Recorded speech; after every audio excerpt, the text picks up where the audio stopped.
Welcome, Rebels. In this episode, my passion for especially youth is because as an adult culture in our society right now, we tell people so much of what they should and shouldn't do, and we don't actually just listen. And our youth are incredible beings with incredible knowledge and skills and passion. And like, I want to be someone who magnifies someone's dream. I don't want to be, stop someone's dream and damper someone's dream. Like, if that's your dream, like, how are we going to get there? I don't want to be like, well, have you done this and have you done that? And in education, sadly, that is something we do all too often. We tell people what they can and cannot do based on all these other, whether it be grades or a skill or where they live or how much, access is such a huge barrier. We talk about access in so many ways, whether it be knowledge, people, money. And it's like we put up all these ways in which we actually crush people's dreams. And I, as an inner rebel, I don't want to be a part of that. I want to be a part of like, well, why can't they do that? you're listening to the Red Couch Rebels, a safe, comfy space for vulnerability and self-growth. I'm Jenny. And I'm Erin. We are seekers and self-advocates. Yeah, we're not your doctors. Or your therapists. No, we're just fellow seekers on our own journeys of self-discovery. Explore your inner rebel with us. Let's sink in.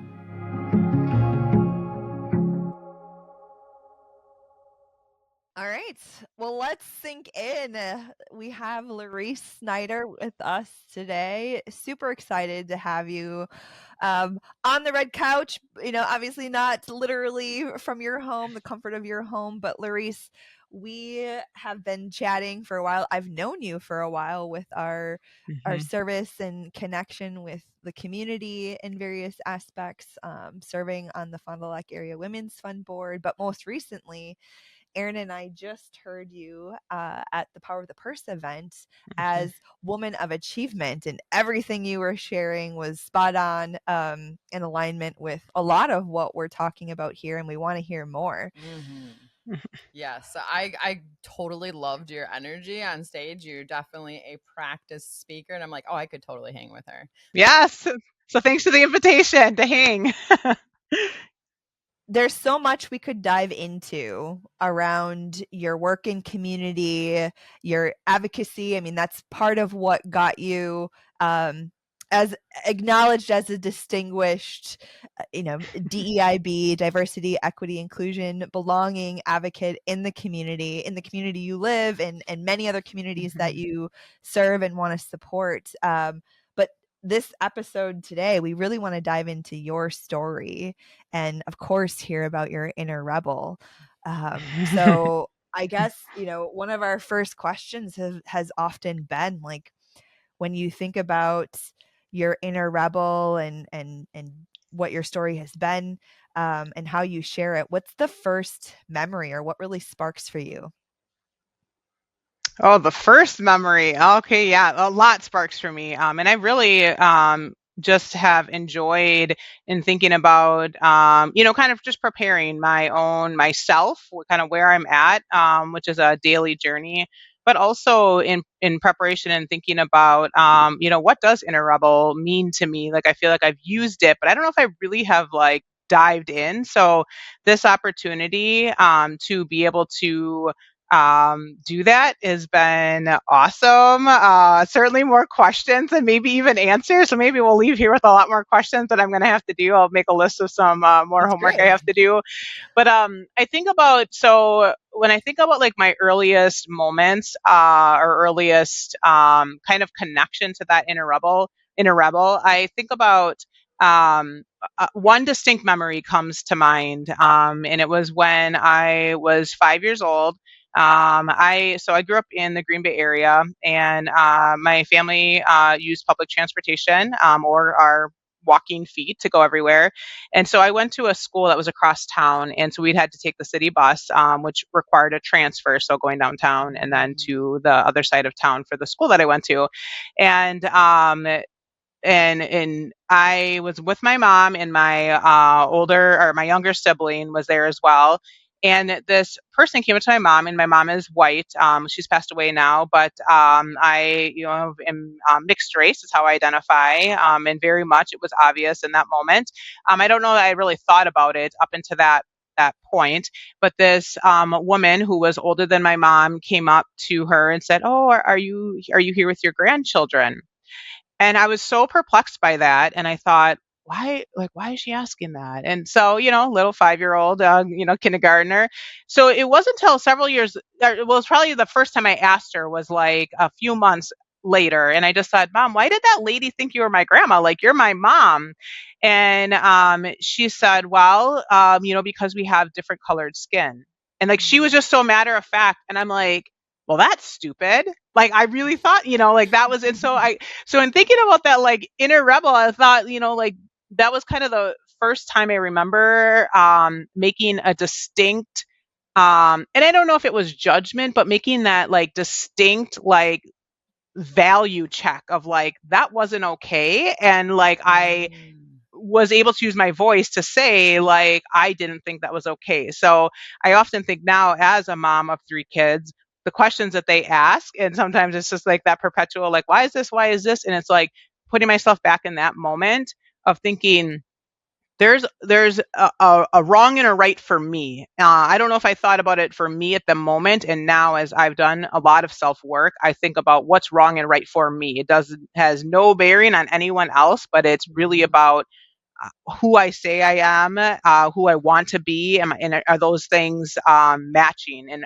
what's my narrative, and does my narrative serve me? And so that's really the earliest moment that I think about. But lots of other memories come to mind, as far as thinking about how that inner rebel has shown up. I think so. The school I went to was a Montessori type school in the Green Bay area. It was a choice school. Sometimes it was referred to as an alternative school. And I realized that it started as just being a neighborhood school. So I started school when I was 4. And so when I started school, it was a program in our neighborhood school, and it was hard to get into school early because of the cutoffs and whatnot. And so it was suggested that we went to this school called Aldo Leopold, which was just a program at the time.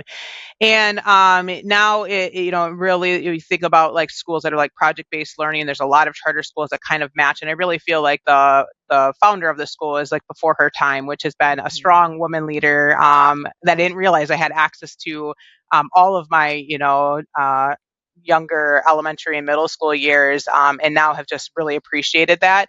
But it was just, I think, before her time of just like, we can do school different. And so I have found that even younger kids or other kids or parents would think we went to this, like I was, a naughty child because I went to an alternative school, and it was always hard to describe.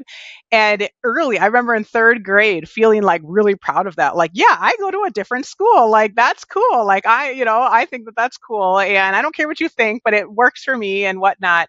And so I think about that. I think about religion is another kind of thought that I've had too, because I didn't grow up in any practicing kind of religious traditions. My mom always was like, you choose, you decide what works for you.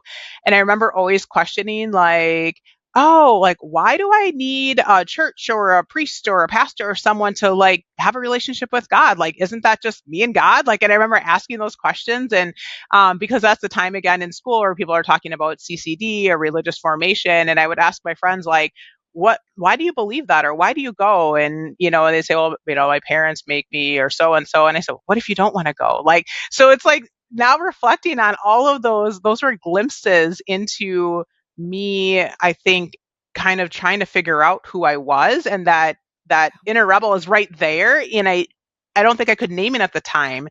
And now, there's so many other just like really distinct memories. And now I think about the work that I'm so passionate about. I used to say, being around activism and advocacy, something I used to say was, I want to be a voice for the voiceless. Like, that was what I thought. And I've shifted that probably about 10 years, maybe a little longer. I shifted that because I realized it's not for the voiceless. It's that the path isn't there. The space isn't there. The environment, people have voices. I don't want to be their voice. I want to make a way for their voice. And I think all those early memories were ways that I was trying to get my voice out. And I think, things like being young was something that worked against me because people think, oh, what do you know? Being someone of color, being mixed race, which threw a lot of people like trying to figure out, what my background was or whatnot. And people had their own feelings and all of those things I think were ways in which people didn't see me. And I could feel that. Again, as a kid, I couldn't name it, but I could feel that. And so I was trying these different ways to get it out or to, kind of show glimpses of like, no, this is really who I am. And so, yeah, I think it took on a lot of different ways, but that's what I as a child, I remember many distinct ways in which it was like I felt like if this is how you were supposed to be, I wanted to be different, and I thrived on it. I enjoyed it. And so now it's kind of funny when I reflect on, childhood experiences with people in my circle or professionals and whatnot. Oftentimes I get the responses that are people are like, "Oh, I'm really surprised that you did this or you did that." Less about some of the circumstances that my family was in, and more about some of the choices I made, like trying dating, and I was always in predicaments that I honestly am like, I'm blessed that they didn't turn out to work against me long term because I certainly put myself in some situations that were probably not healthy or a little bit dangerous, and kind of who I was, because who I saw kind of that, yeah, that I guess other rebels, maybe rebels hang together. So I saw that and I was drawn to that, that fiery action now I believe is my own passion. But yeah, so that's what it's a fun journey really kind of thinking about some of those moments where you were just trying to figure out who you are, but then you realize, yes, it's so connected to who you are is who you are is who you are, right? And as a one, matures and has more experiences and more just context and vocabulary and be able to, again, name it and be like, oh, that's totally what that was. Um, yeah. So that's what comes to my mind. Hmm. I'm feeling into your mom because it sounds like those were conscious decisions for her to like sign you up for a alternative school, which is like my dream for my son because I want him to develop those critical thinking and not just get awards for being the good kid. I want him to be Hmm. the rebel asking the questions, and then consciously choosing not to raise you with religion. That really speaks back to me because I did the same thing. I've done the same thing with my own children. So it seems like she a rebel too, I'm assuming, and she wanted to like make sure One. you had experiences that supported that. 100%. One of the things that, so she passed away when I was, I think, 24. So it was very early. It's actually right, kind of my first real professional job, like all of that kind of big transition is the year that she died. And one of the things she'd always say, so we grew up on straight up welfare. So like, now it's W-2 and other things, but it was straight up AFDC, cash assistance, monthly checks, food stamps, and she had, her own life experiences and whatnot. And so one of the things she always would say that it holds so dear to my heart is like, she'd always say, like, we may be poor, but we're not dumb. Like, people need to hear our stories. People need to hear our voices. People need to hear, especially around decision making and leadership. And so she used to write articles. So she didn't have a college degree, which she felt worked against her. Very gifted and talented in writing. She wrote a lot of grants for nonprofits, a lot of editorials. She ended up writing for like the Green Bay Press Gazette, and she'd always write about, so to speak, controversial issues. It's just like, we need to have a conversation. We can't just have our opinions and never talk about things. Like, we need to be able to have conversations, and we are better together. And so those were messages that, even though some of the things that, yes, we struggled with, food insecurity or housing insecurity. We lived several months in domestic violence shelters at different points in my childhood. All of those things were, yes, experiences that I think had to grow up sooner than maybe some of my peers because like I had younger siblings, and I was exposed to a lot of things that I think about now, like even my own children or being in education for almost 20 years.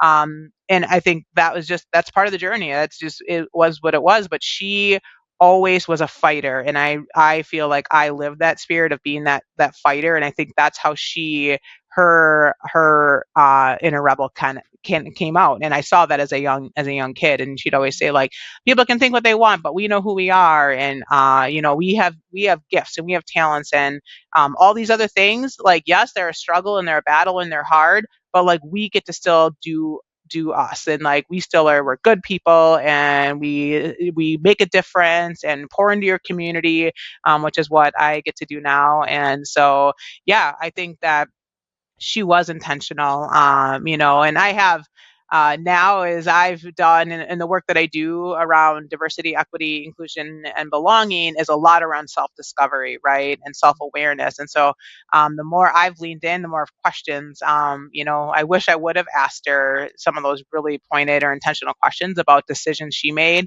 and then being a parent now too. So she died before meeting my spouse and before kids and all of that. So but I hold in my heart that those were very intentional for her to make for us kids, so that we could grow up as strong, independent individuals. And so that's what I've been committed to doing, and now trying to show my own kids. Mm. I'm getting a visual of like just this really strong backbone that she gave you. Like, hold your head high. Yes. And in all situations, hold your head high.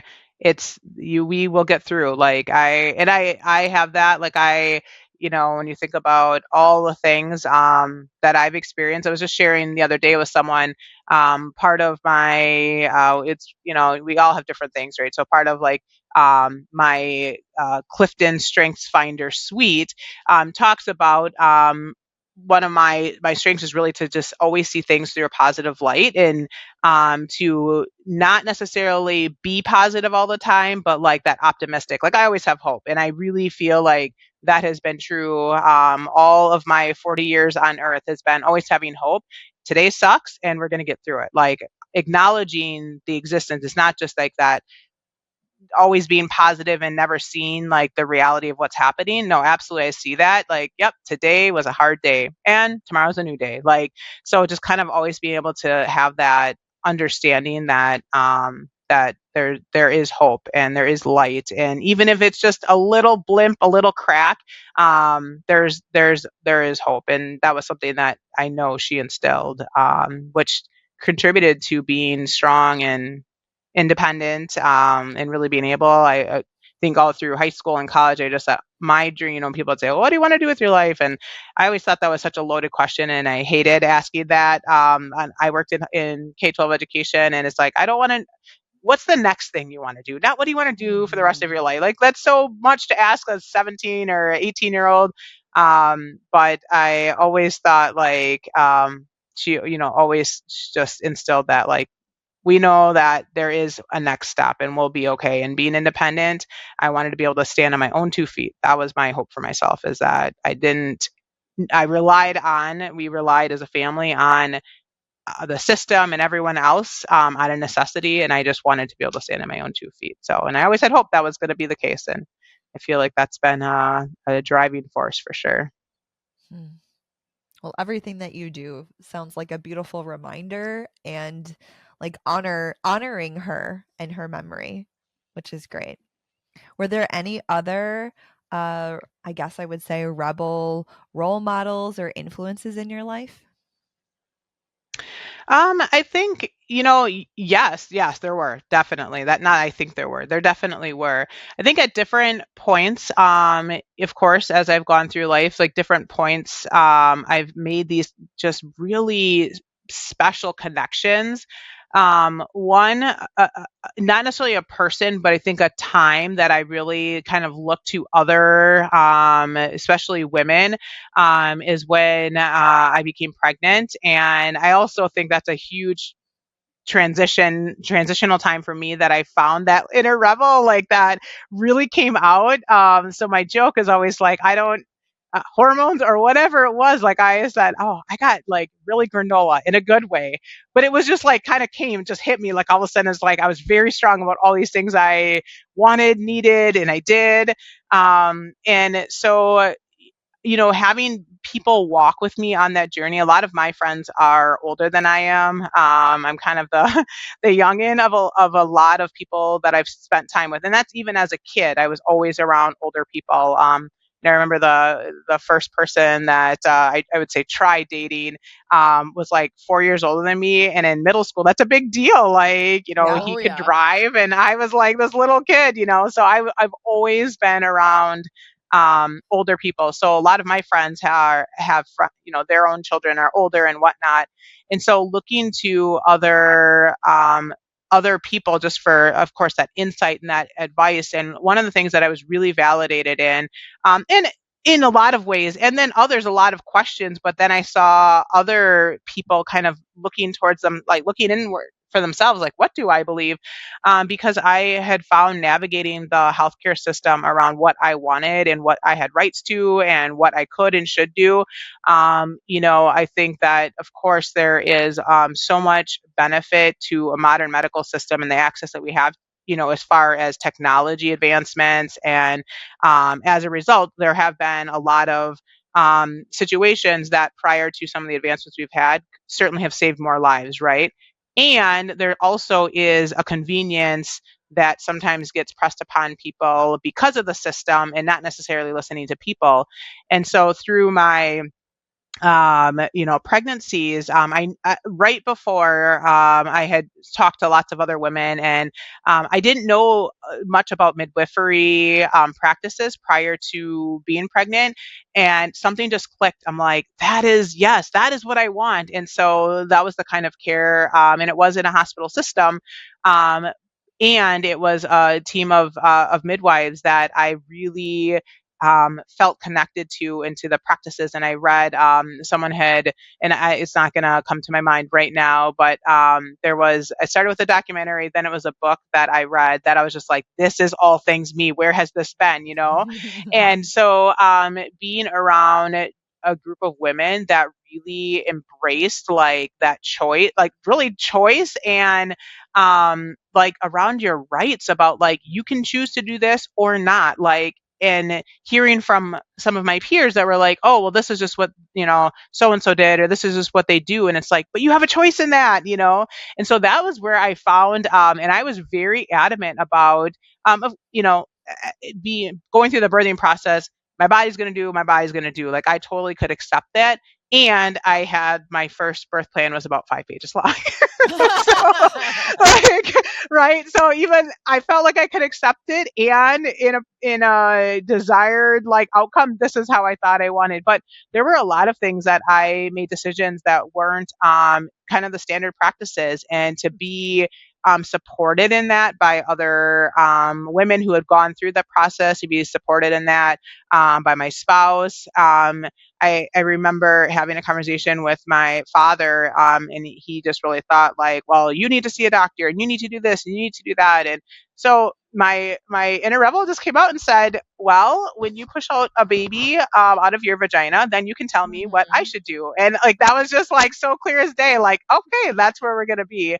But I think like having that community of women, kind of back to thinking about who are the other women that I have looked up to, and really sought out. And I think at that point, it was in my early 30s, I kind of knew who I wanted to seek out, not maybe the who, but like what I needed. I'm like, this is what I need. And so like being able to identify that was really, I think, special. Like, wow, I really have, I don't know if it's an outlook. I don't know what the name of it is, but it's like this is what I need, and I can identify you have what I need. And and to be able to name it, and to be able to engage with, like, say it. I don't know. it's hard to put words to, but I knew I could feel it. And I got it. Like that was what I was able to draw out. Like these are the people that I need in my corner right now. And I was able to create this circle of just incredible women that really supported me, through that process of having 3 children, going through a miscarriage, breastfeeding for a year for each of my children, which was a personal goal that I had. Um, Going past my birth, my due date. My first daughter was 10 days late, then 13 days late. And a lot of the modern approach is like, when are you going to get induced? When are you going to do that? 7 days. Doesn't your provider all these things? And it's like, I felt Mhm. like I had this group of women. They're like, because I in the midst of a lot of emotion and hormones and other things said like, oh, maybe I should be thinking like no. And I had these women that are like, you know your body, you do when you say this you're done, then you do you, and whatever choice you make is going to be the right choice for you at that moment. And So and can so as a I result, in interrupt for a sec? yeah. I really want to hear more about that experience because I my son was 7, once we hit a week post his due date, the pressure in the hospital that I was in is like, if you do not start labor by this day, we will induce you. I was not given a choice from a Mm, hospital whose motto was your birth plan is our birth plan. That, oh, the wow. hypocrisy Wow. there, right? Wow. Yeah. So I had a very disempowering birth story with my son. So I would love to hear more about the actual experience of giving birth, especially with your first, but I'm sure the others added to that, like being allowed to trust your body's wisdom Mhm. in your experience and how they showed up for you. And how does that relate to your rebel and that self trust? Mm. Yeah, that's a great question. So I think so going through the first experience. So one, my spouse and I went through. We didn't do like the hospital courses. So I did give birth in a hospital. Just want to kind of say that. With a team of midwives, and we went through like a birthing education. The Ours was like, it was called the Bradley method, which used to be called husband assisted childbirth, which I'm glad that the name was changed. And so, but it really was about educating yourself. So I think one of the big differences that I saw was the amount of education that I felt, one, that I had, and then empowered to continue to learn. And then also being able to connect with providers that like heard me, right? Like, this is my body. These are my choices. Yes, I want to hear your professional medical advice and guidance. That's why I'm here. And I'm going to take that and still make my own choice. And so having that, um, being comfortable with having that, I'll say stance, but having that approach, and then seeing my providers be like, yes, okay, we Mhm. hear you. And it was a team of midwives, or 4 midwives that I saw, which was a great practice anyway. And they all had their own experience, right, about how they kind of came into this midwifery practice. Um, but that was the first thing, is just really being educated. I feel like in one of the big, and you talk about being disconnected, is that like in the grand scheme of someone giving birth, in whatever what's the average, um, children, in a household is what, like 2.5. So like the average time someone would give birth or be a parent is like 2, maybe 3 times. Like that's kind of the average. I mean, of course, there's on both sides, right? Some are none, some are 7, 8, 9, 10.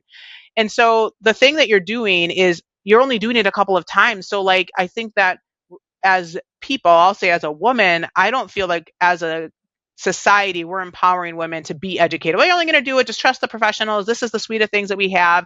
This is how it goes. And so in that, in educating myself, I was able to ask a lot of questions. Like, this is what I was reading. This is what I heard. This is what I was wondering. And to have providers, and then not only just the providers, but the women around me to say like, yeah, you can ask that question. And also something that I experienced is that in a moment of maybe uncertainty, when I think about pregnancy of all, especially as I went along in multiple pregnancies, the more I learn, the more that it's like, wow, this really is a miracle because of all these things that I've learned that could happen that aren't the outcome you're desiring.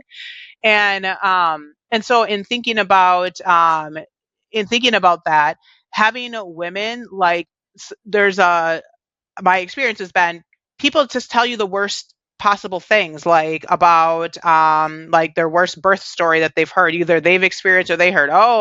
And my spouse even mentioned that there was a woman in his office that wanted to have like a natural, no drug, no intervention kind of birth experience if possible. That was their goal.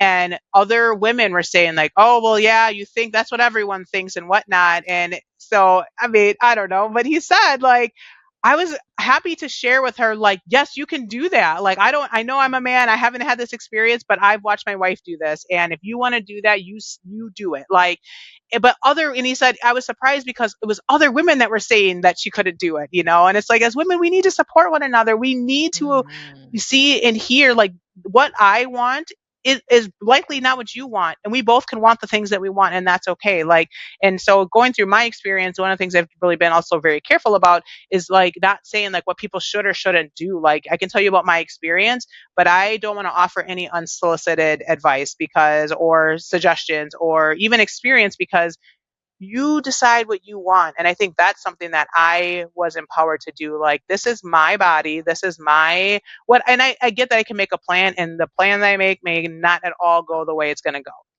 And that's Mm-hmm. okay. And I think I could accept that. So in going through that, it was like being out to continue that continued education. And I felt like I really had to work to get that education. That wasn't part of my standard care, right? Like, it was like, oh, here's the book, or here's the folder, or whatnot. But like, really, let's get into the education of like how this whole thing works. So to going through that experience was, yeah, asking a lot of questions. And then I advocating at every appointment like, this is what's important to me, like right now, this is something that we need to talk about, like this, I always wanted to know like, what are the things you're going to do, and these are the things that I need to have happen, or I need to have answered, or whatever it might be. And then when I got later into the pregnancy, so yeah, I hit 40 weeks. I was like, well, the due date's just a suggestion, so I'm good, and then it was like, a day, 2 days, you keep going. And I was really advocating for like, I just knew like through this whole, I knew my body would tell me if something's wrong. Like, I felt like I was so in tune. And, and talking about just like that whole process, even from getting pregnant, like I just really just trust yourself. Like, I gained so much trust for myself because I listened to my body, and your body will tell you what to do. Your body knows.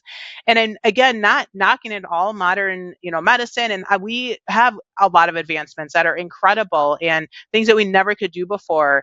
And our bodies are also miraculous. They can do so many, they can do miracles. They can create miracles. Human like give life, and so just Mm-hmm. being in tune with that, and I continue to gain that trust with myself, and my body showed up in the way it was supposed to. And so yeah, 3 kids, all overdue, and they were all healthy, and they were exactly what they needed to be. And even so, I just taking a back step, between my third and my fourth child, I experienced a miscarriage pretty early on, and I felt like my trust in myself, I could, and to this day, feel very confident. Like, that was just, sometimes it doesn't work in the way it's supposed to. And that just didn't work. So, not saying that I didn't have grief around that, because I certainly did. I mean, a loss still was a loss to me.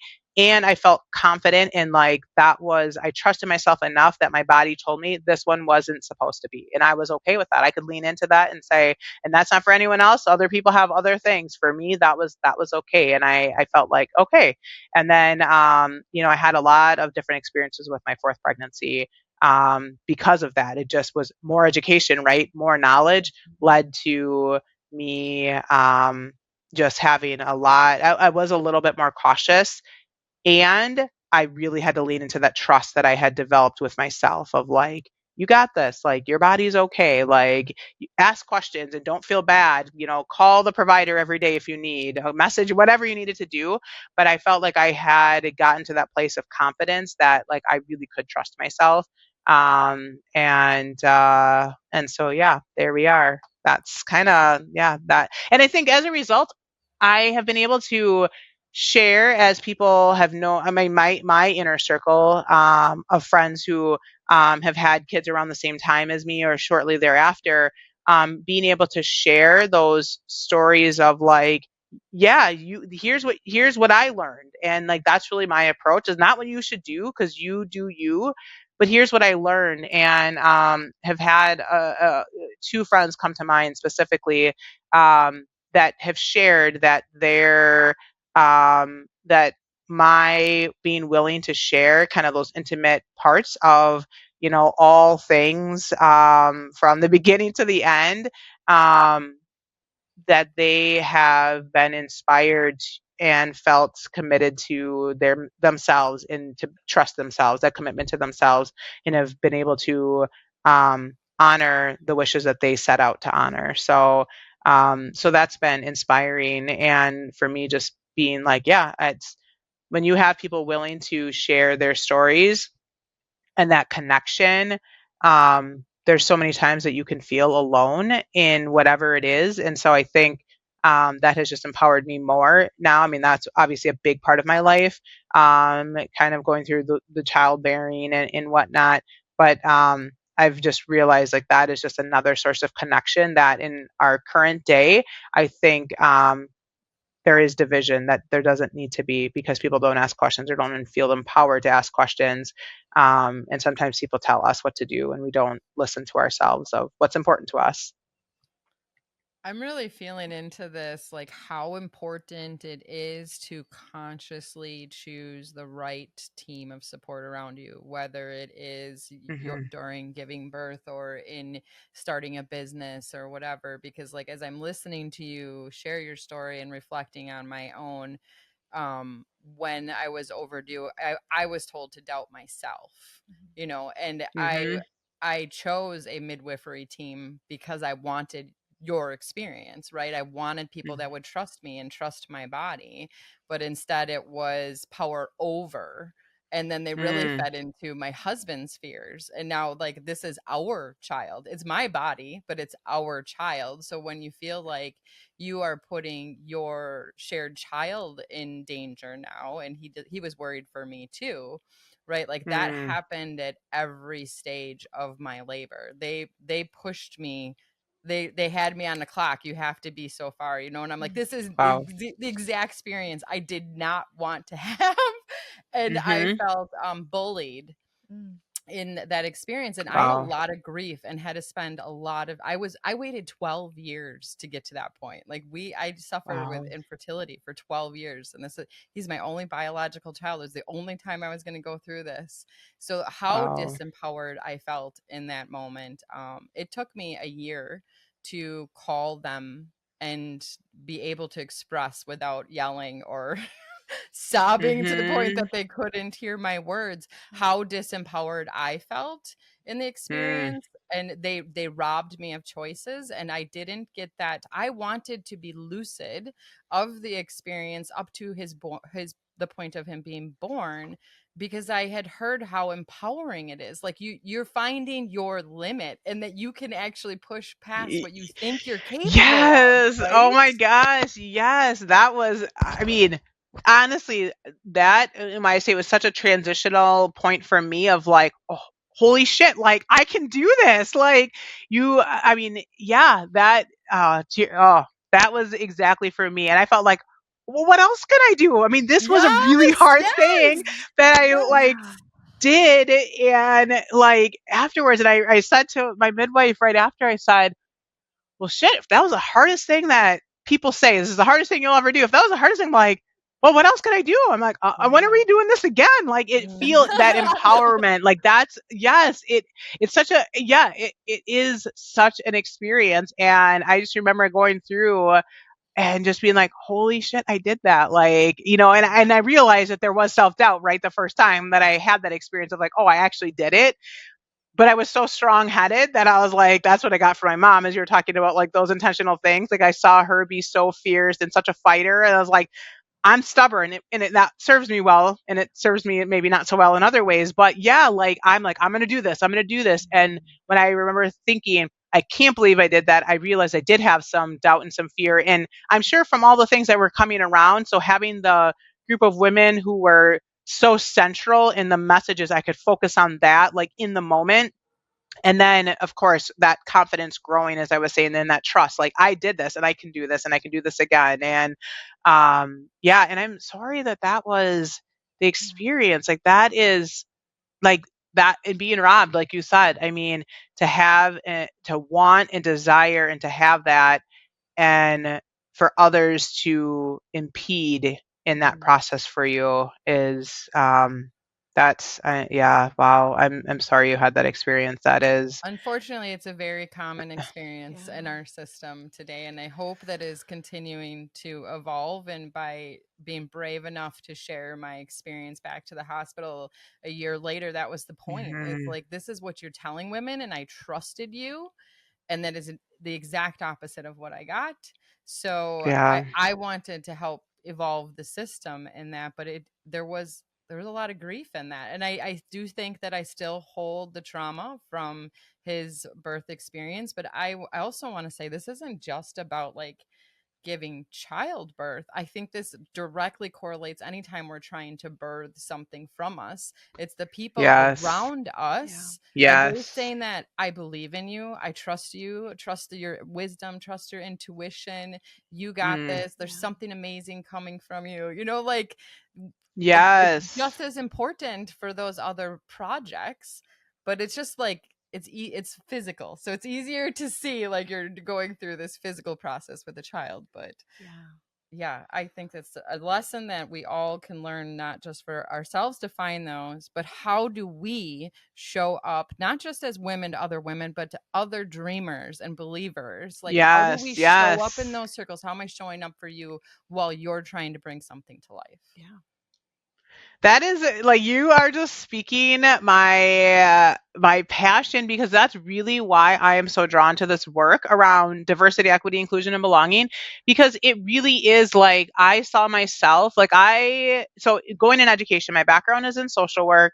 So that's how I was trained, and I really thought, I'm going to be a school social worker, going into social work and helping students, families, communities, like similar to my own. I was blessed to have a mom who was a fighter and was like, yeah, that's BS. We're going to do this, right?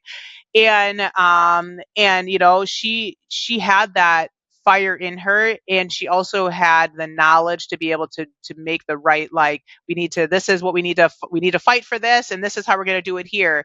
And I was so blessed to have that experience, and I recognized, in my early, well, pretty much my probably teens, that our experience was just so different than so many other experiences. And as I've moved in different places, and also as my career has, I would say, like, advanced, right, we just having a lot more experiences, moving into leadership, I've realized that the individuals making decisions is getting more and more homogenous. Like, it isn't having a lot of representation around all these different experiences. And I realized that a lot of the factors that I had growing up are factors that we as a society right now look at risk factors, right? Just thinking about, experiencing divorce, experiencing homelessness, domestic violence, drug and alcohol use, like all these different things, right? We look at as risk factors. And so in turn, I think we want to be supportive, and I say we as a collective want to be supportive, and yet the lens is through that risk factor, and so our support shows up out of sympathy, and it doesn't actually show up out of empathy, and we don't always have people to our sides that have had these experiences that I've had. And so, like, I have realized, really probably a high school, um, into college, like, part of my superpower is, one, being comfortable to just be like, I'm an open book, like, I'll talk about anything. And that has been even more important as they've gotten older, because I feel like some of the things, like as a kid, I can ask my own children things, and they're going to talk about whatever, like, kind of don't have any fear. And then we start building fear because I think of the influences around us. And then we feel like we as, again, kind of more of a collective, like, have these things. We have to show up a certain way. We have to act a certain way, or people might judge us. And we start making our own barriers. And so as a result, we get more disconnected, and we don't actually have these real conversations about real things. And so, I have realized that a superpower is living in a lot of different types of ways. I can easily navigate a lot of different experiences, and being able to talk about that. And so when I'm at, an executive leadership team of my peers, I can talk about being homeless, so that when we're making decisions around about children and families, we actually have real lived experience that is influencing our decision, that is going to impact, students and families. And so when you're talking about that kind of like, whatever birthing, we talked about, of course, childbirth and anything else. So I think about my passion for especially youth is because, as an adult culture in our society right now, we tell people so much of what they should and shouldn't do, and we don't actually just listen. And our youth are incredible beings with incredible knowledge and skills and passion. And, like, I want to be someone who magnifies someone's dream. I don't want to be, stop someone's dream and damper someone's dream. Like, if that's your dream, like, how are we going to get there? I don't want to be like, well, have you done this and have you done that? And in education, sadly, that is something we do all too often. We tell people what they can and cannot do based on all these other, whether it be grades or a skill or where they live or how much, access is such a huge barrier. We talk about access in so many ways, whether it be knowledge, people, money. And it's like we put up all these ways in which we actually crush people's dreams. And I, as an inner rebel, I don't want to be a part of that. I want to be a part of, like, well, why can't they do that? And Hell yeah. and I do remember an experience I had.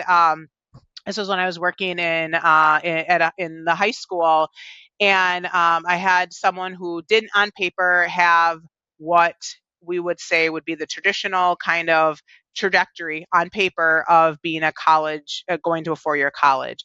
And I knew this girl, she's going to college. Like, I knew she was going to college, and we were going to get her there. And so through my network and people, we got her basically admitted to a college. And a colleague of mine said, you went outside the process. Like, I don't know, they're not really qualified. And I said, says who? Like, that's not my decision to make. Like, says who? The college accepted her. It was through kind of like a pre-college program to help her get prepared because she didn't have access to all these other things. And I just thought, wow, like, someone doesn't believe in this child so strongly that you're willing to go to the college and question why you admitted this student. Like, Wow. it was a big wake up call for me of, like, we need to do better. We need to empower people who they get to decide what they want to do. And I want to be a part of making that happen. And so being a part of when people are struggling, like, oh, I just don't know. I don't know if I can do it. I'm like, yes, you can. What's the first step? And where do I need to be? I'm showing up for you, whatever it might be. And so I've had so many experiences now where people have shared back with me after some time. Just believing in them has made them believe in themselves, and I'm just part of the puzzle. I'm not at all the person. And I want to always be the person that when they think about people who believe in them, I do want my face to show up for them, and I want others.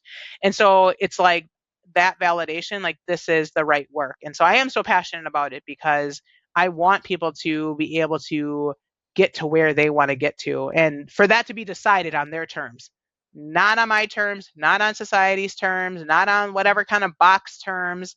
No, like, what's going to fill you up? And we all have our own things that are going to fill us up. And we got to lean into that and trust ourselves. And I want to be part of the path and the journey that gets people there, and create whatever ways I can.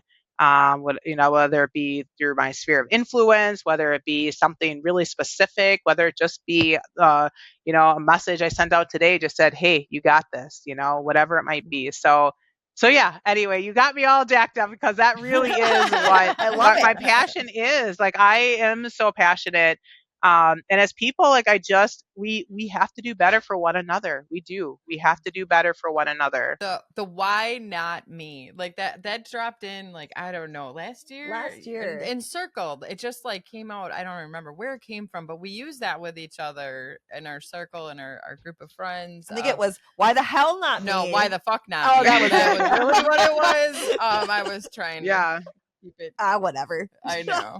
Yes, exactly. But why the fuck not us? Like, if it's, why are we letting the world determine who is going to make the next big shift?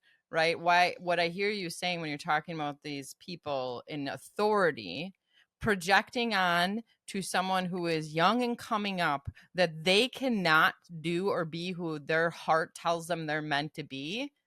Oh, yeah, there's like rage inside of me when I think of a situation like that. And I've had personal experiences where I've seen that happen to people I love, and I'm like, oh, you got me fired up. Now we're really going to prove you wrong, right? Like, that can motivate you, but when you don't have support around you and people are doing that to you, they're keeping you in a box. They're telling you will never account to anything more than what I believe you can be. Ooh.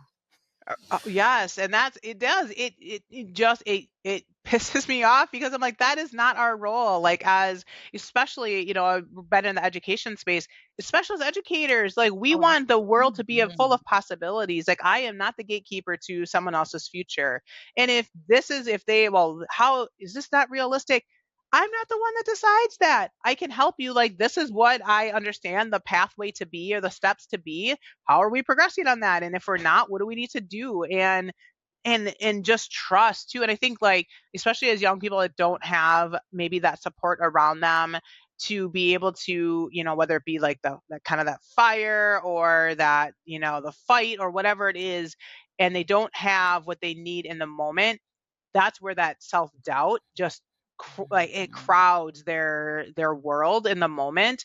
And sometimes there isn't room to receive the people who do say they trust and believe in them. And so it's like they need that constant message. And that's good, and that's what we should be showing up like, okay, and we've done 3 things that aren't in line with what we thought we were going to do. Okay, so now we're here, and what do we need to do? Today is the new day. Like that, kind of going back to that vision of hope of like, today is a new day. And I had a student that was just you find people that you just like connect with. You're just like, oh, like you, I see all things you, right?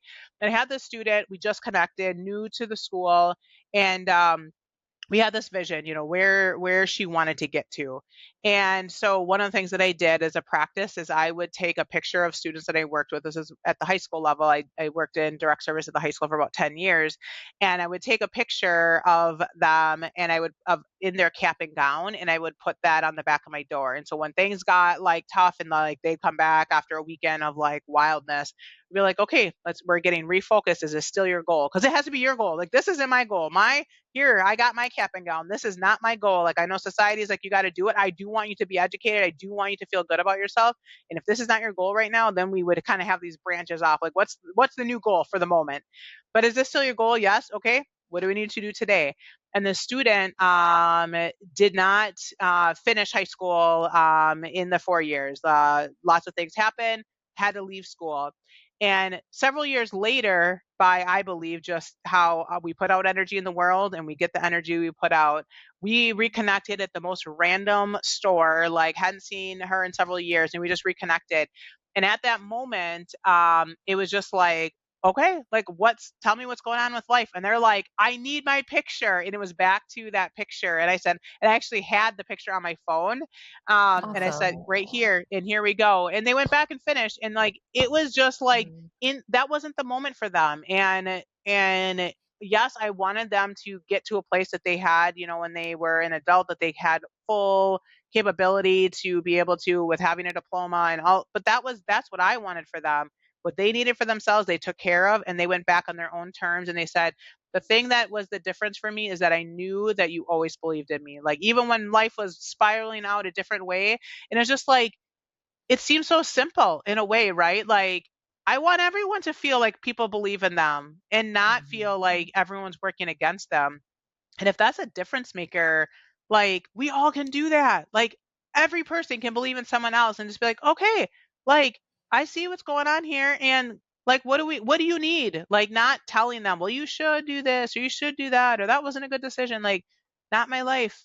My life is to pave a way for you to be who you're supposed to be. And that might look a lot different than what I think, what I know, and how I show up. And that's good. That's how it should be. That's why diversity is so beautiful. Like we all have our ways. And when we take the time to sit down with people in that really intimate way and have that connection, there's nothing better. For me, there's nothing better than having those connections and the privilege of being in that space when people are sharing their own doubts or fears and dreams too. I mean, all of it, the whole spectrum. When someone can really share what their dream is, it's like, dang, to be in that space is such a privilege. And I think that's where you have, that we get that our own inner rebel to be able to make that fire to say, all right, I'm gonna do it, dang it. Like, yeah, y'all don't believe in me? All right. That's fire for me. Like I'm gonna show you, that's not fire for everyone, but that is fire. I see that. And in this work right now around diversity, equity, inclusion, right now in our society, just being in our nation, very lots of feelings, very polarized, politicized. And it's like we live in a world with people are diverse, and we all should be able to show up as we are authentically and be able to thrive in the ways that we should and can do. It's really that simple. And so how we've gotten to this place that's so wild and like not even be able to say equity is like perplexing. And where do I go? That inner rebel, right? And it goes like, okay, like I want you to see and understand this isn't what you think it is. And so like that's in my work now. I feel like it shows up in that way. Like lean into conflict. I think when someone's like, oh, well, this is that, equity, I can't believe you do that work, or, now all the different, just like there's so much out there, like I don't even want to really regurgitate what's out there. And when I'm faced with it, I'm like, I get energized. I'm like, that's where my rebel's coming in. It's like, it's energized. And it's not like I'm going to prove you wrong. It's that I want you to have more knowledge. I feel like you don't have a complete picture of knowledge, and I feel like I can offer you some more knowledge. And I want to be able to take some knowledge from your experience of why you're in this place where you are disconnected maybe from the work, your peers, people, whatever it might be. And so that has served me really well. And being able to see people change their own understanding of what the work is. Like I love when we're like, this is not at all what I thought it was. I'm like, right, because you haven't taken the time to sit down and just have a conversation and ask questions and be vulnerable and like just understand someone else's story. And so the fact that I get to do that each and every day is pretty incredible. Oh, I think we should dive. I have so many questions around that, and I think we should dive into it in part 2. Yeah. I know that I am in a safe space with you, and I want to be able to ask the questions that I haven't really felt safe enough to ask because I'm afraid of being seen as counter that, right? So I really want to have a really open, and intentional conversation around that so we can help our listeners get a broader perspective on what you do. Yeah. Absolutely. Is there Great. That sounds anything good. else is there anything else we want to come back to? I mean, Laurice, everything that you're saying as far as how you hold space for dreams and Mm. uplift people, I mean, 100% we need more of that. And I heard I think I've seen a couple things around this. It was a Simon Sinek thing. Like all you need is, if you're going through a tough time, is to have that one person that you can call and speak to for what, like 8 minutes? Yeah, I think that's it. Yeah. It's like that 8 minutes can be enough to like give that sense of connection. I would imagine if it is, I'm going to put right in quotes, but the right person for you, they're going to instill that self-trust, that empowerment, that, with you, but 100% believe in you. And I think even help give perspective. I mean, there's so much in how I want to show up and support people in dreams as well. And I know I'm at tables and in meetings, and how can I step back and say, whether it's, diversity, equity, inclusion, belonging related or otherwise, how can I step back and say, well, let's slow down here, time out. What experience do we have or not have that makes us qualified to make this decision? So there's so many different Exactly. things. And I know it's been a theme too in how we think and how we act. So much of it is a mirror, right? So as we're wanting to, this is the right way, or this is what I think you should do, it's like, all right, let's also stop and hold up that mirror and like, okay, this is Yes. totally a Yes. reflection of my belief, my experience. So yeah, I love that energy of, it's your body, it's your life. Like, I want to support you and you do you. Thank you so much for joining us on the Red Couch. We would love if you would head on over and subscribe to the podcast and leave us a review. It helps us tremendously as we rebel against the status quo of disconnection. We need you. We appreciate you. You can also head on over to our website, redcouchrebels.com, to send us a note and explore your inner rebel with us on our online network.